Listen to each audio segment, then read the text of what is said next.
If you drink, don't drive, do the watermelon crawl. Ross Chastain gets it done in the Coke 600 from last to first, your winner. Joining us now alongside winning team owner from TrackHouse Racing, Justin Marks. Congratulations, guys. What a show. My ears aren't working, so I'm just going to listen to y'all the old-fashioned way. Works for us, man. Tell us about it. Yeah, well, thanks for having us on. I mean, that is what never giving up looks like right there. This is a car and a driver and a team that didn't make a qualifying lap, that went to the race shop last night, stayed till 2:30 in the morning, got back at 5 o'clock in the morning, basically building this car. This chassis is a backup car for Nashville, and it wasn't fully put together, and those guys worked all night to put this thing together, and then just executed this race in an unbelievable way. Amazing change that Phil and the crew made for that last run, and then we all just got to sit back in awe and watch our amazing driver Ross Chastain go out there and do his thing. Incredible night for the company. Pretty impressive, Ross, to be able to make the ground up you made at the end of that race. You were 8 seconds back with 40 laps to go. Did you even know that? Yes, Dale, because I stayed out 2 extra laps. Yeah. They were pitting. I could see it, but we hadn't talked about pitting. And then I'm entering turn 3, and they went to the bottom. And I'm like, cool, we're going to keep running. I told you my ears weren't working, so I just pulled them out. Thank you. So whenever they did, I was like, cool, clean air. And it feels like pit if you can. I'm like, oh, buddy, that's a long. I couldn't say anything. I'm like, that's too far down there. And then I was like, well, it's a big gap to 4th. So let's just run extra, and then we'll have fresher tires, and caution comes out or whatever. And then I enter turn it's silence, and then I enter turn 3 again and pit, and I'm like, it's too late again. Like I'm at the top, I'm up by the wall, and so we ran 2 extra laps, but I think that paid off. Right. You were talking about how that was actually what might have been able to give you the tire life to be able to make the moves at the end. I really didn't think you had enough car to do it because you kind of got hung up there. I got there, and he blocked, and Will did great. I feel like I've taught him a few things. Oh, yeah. No, I'm kidding. All right, well, yeah, so I feel like, I mean, I'm falling apart over here. I feel like he did, I know he did great, some great blocks. And I was loose when I got there, and then I got tight behind him because I slid my fronts like 3 corners in a row, and the Goodyear Eagles, they got hot. And then from there, I just had to sit there, and he kept getting tighter. And when the 11 came off, whatever was wrong with him, he was there, and the 24 got tight off of 4, and then I had to run, and Brandon McReynolds did not clear me, but I turned left right here by y'all, and I just went to the middle. Like, we're either crashing or we're going to win the World 600. But the Coke 600. I wish they had the clip of, like, me and Carl just, like, nudging each other, like, he's going to do it. He's going to do it. But it was right here. They were going crazy. But it was so unbelievable. cool. But first, I'm trying to block the bling you've got on your finger because you don't just get a ring for any normal race. Let's You get see a it. ring when you're the Coke 600 champ, Ross Chastain. What? Look at that. That one. Hey, Sorry. Oh, which camera? I'm going to hold still. 7 to go Zoom in here, on it. Ross. Ross, walk us through this move here. We got to film up on There the it tape. Get a shot of the ring. That thing heavy. is so. All right, so we have a clip of the race we want to look at? No, it's a pass for the win, man. It only took you 591 miles to get Ross there. wants to watch all 600 miles. No, I don't. Let's fire I want to watch the Hey, end. you got to know this, all right? You're going to go watch this race a bunch. We're standing here. The whole crowd On their was feet. on their feet. Everybody. I mean, Sold you out put crowd. on a Sold out. show. It was cool to watch. How does it feel to know you were part of not just the Coke 600, but, I mean, this is like, that was a heck of a race. It hasn't sunk in yet, so I don't know what it really feels like yet. When I have watched 600s, once I moved up here in 2012 in January. So I drove up from Florida, got here early, like late at night, basically middle of the night.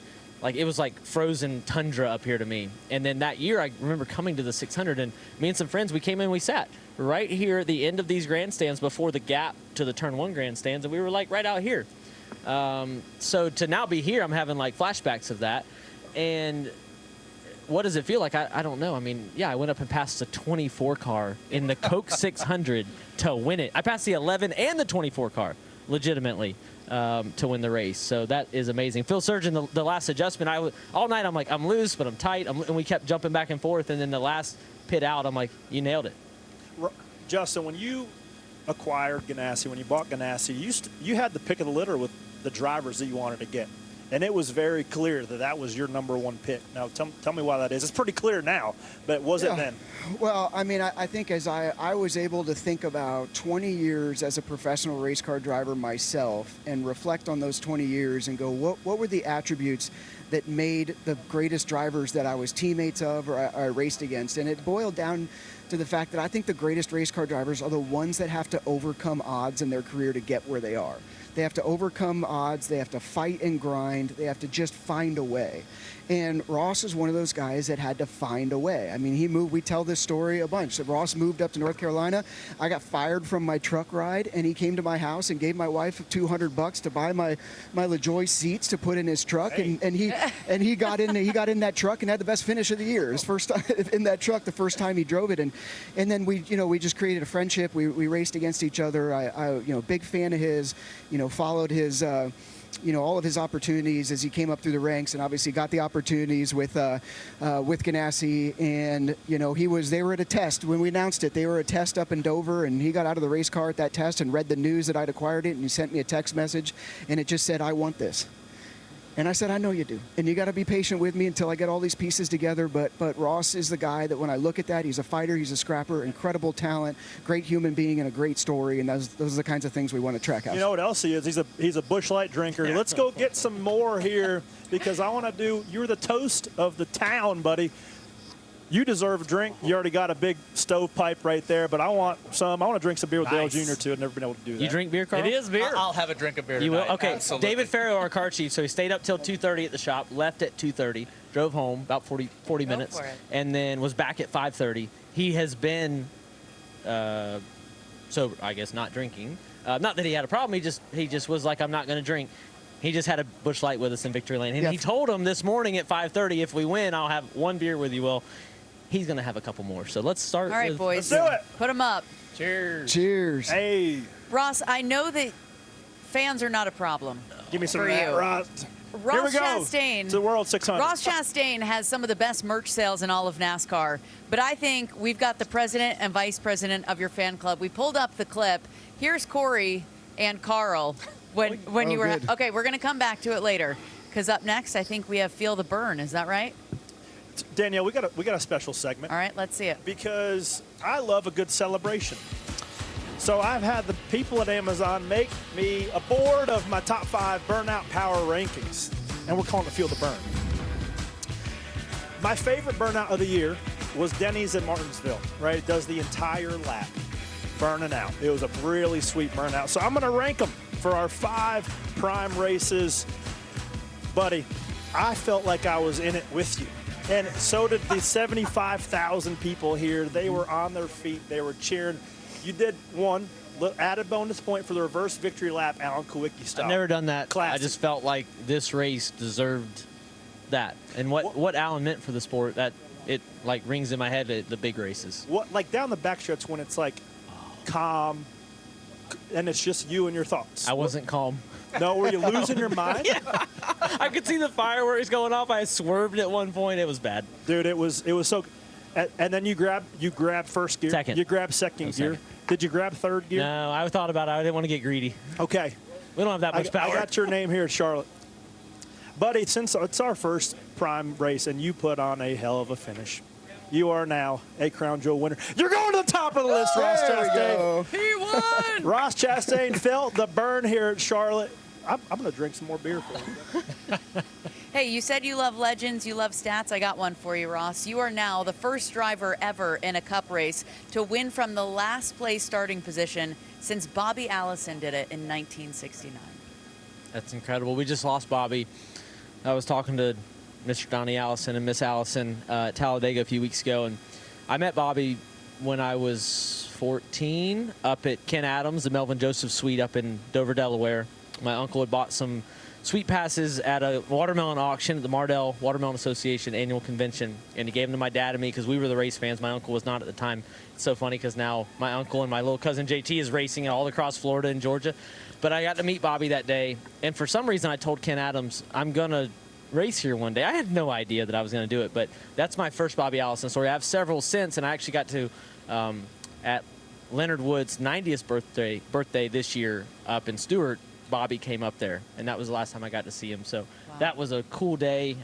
We had hot dogs and coleslaw, and just sat around in the old Wood Brothers shop in Stewart, and Leonard opened birthday cards, and Bobby was there. That was a really cool thing. So that's a really cool stat. Thank you for that. One of my favorite things about you, man, is how grounded you are. You just mentioned names of some of the legends of our sport that you love to hang out with. You give your time to. You go to people's birthday parties. You connect and mingle with people that are woven into the fabric of this sport, and now you're a winner at the top level. Justin mentioned the grind to get there. And I think that's part of why that you are who you are and why you remain the person you are even through this success. Yeah, I mean, I don't know why my path went the way it did. It was supposed to just be one truck race. We took the money we were going to spend, my dad was going to spend on late models. And if we were going to step from like limiteds to supers, it was going to be a lot. So just take the money we were going to spend on limiteds and just do one truck race. That was the 66 truck with Stacy Compton that year that Justin was stepping out of. And it was just supposed to be one race, and we did one, and we were like, holy cow, we finished 10th. Let's keep going. And we got people to pitch in money, and the watermelon industry did. And then I was just researching and YouTubing and like late night, couldn't sleep, looking at old videos, looking at current videos, studying drivers, watching you, and watching you. It's crazy. And could have won so many races earlier, but didn't. I wasn't ready. So it took. My first truck race was in 2011. My first win was in 2019. You know how many drivers came and went in that time? A lot, with a lot better opportunities, and they won races, but they didn't grind it out. So when I have the chance of, I have a voicemail from Leonard Wood, and as I click on it, I see, hey Ross, it's Leonard, and then like the voicemail didn't like quite transcribe it right, and I play it, and he's calling me after the Hail Melon. That's where I met Leonard Wood. He called me after that. He said it was an amazing thing. Come to the shop. I want to meet you. I drove up there the next week. Yeah, awesome. You know, Ross, it's interesting. Corey came up here and started the show and said, I think this win takes Ross Chastain to the next level. This win also takes you to the playoffs. So congratulations, sir. So happy for you. Thank you. It's a testament to TrackHouse. Well, we're going to tell the story a lot of how late they were there last night. I left at 10. They were telling me, get out, like, go home. I'm like, the pizza's pretty good, though. Like, I mean, it was pretty good pizza. It was cold, but they stayed till 2:30. They were back there at 5:30. People came in on their off day that didn't have to. So what NASCAR did to see that car was too damaged to run and then let us do it, I still don't know that as fireworks go off. That's pretty cool. I never felt the same as yesterday. I never felt as good. Yesterday was amazing. It's the single best practice session I've ever had in my life. I've never had a practice session unload. If that was COVID, we lapped the field. I swear. If we don't blow the tire, of course. Ross, we're so happy for you, bud. Yeah, thank you. The stories will continue. We're going to get you that video of Carl and Corey celebrating as you were doing a Burnout. Justin Marks, congratulations, sir. Thank you so much. Incredible story, incredible Coke 600.